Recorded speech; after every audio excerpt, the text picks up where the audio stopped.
D'abord, au-delà des problématiques éthiques que l'exhibition de ce type de ressources pose, mais ça vient fortifier une sorte d'économie souterraine qui n'est pas au profit de l'État, en fait.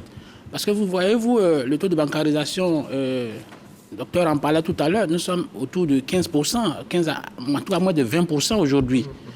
Vraiment, c'est marginal au regard des prétentions de la Côte d'Ivoire, parce qu'au fond, ce sont ces ressources-là qui se baladent comme ça, qui doivent servir à alimenter le financement de l'économie nationale. Ce n'est rien d'autre que ça. Parce que si toutes ces ressources sont collectées normalement, si suivent le circuit normal, ça permet au pouvoir public d'avoir suffisamment de ressources pour financer le développement.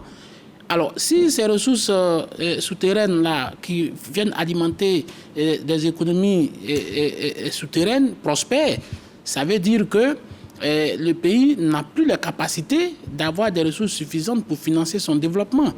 Et aujourd'hui, c'est visible. Peut-être que ce que l'influenceur, on va dire ça comme ça, on est bien obligé de l'appeler influenceur, c'est ce qui sied aujourd'hui. Mais entre guillemets, on va dire, pour nuancer, mais je veux dire que il n'est pas le seul.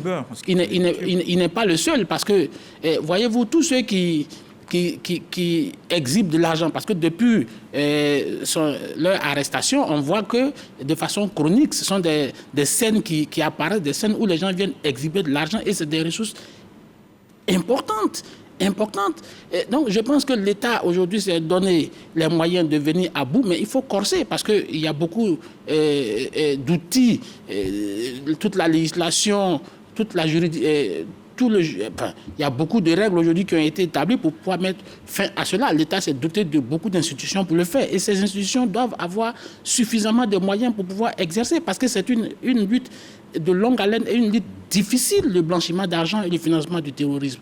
Donc, pour moi, il faut que l'État continue de faire encore un maillage systématique de ces gens. C'est vrai, on vient de créer une agence contre la cybercriminalité parce que ce n'est pas loin. Exhiber cet argent comme ça, ce n'est pas loin de la cybercriminalité. Donc, il faut corser l'arsenal pour pouvoir permettre d'aller pincer tous ceux qui s'adonnent à ce genre d'activité pour pouvoir garantir au minimum, si vous voulez, les circuits commerciaux, les circuits économiques, parce qu'il y va non seulement de notre sécurité, mais il y va aussi de l'émergence d'une économie forte. D'accord.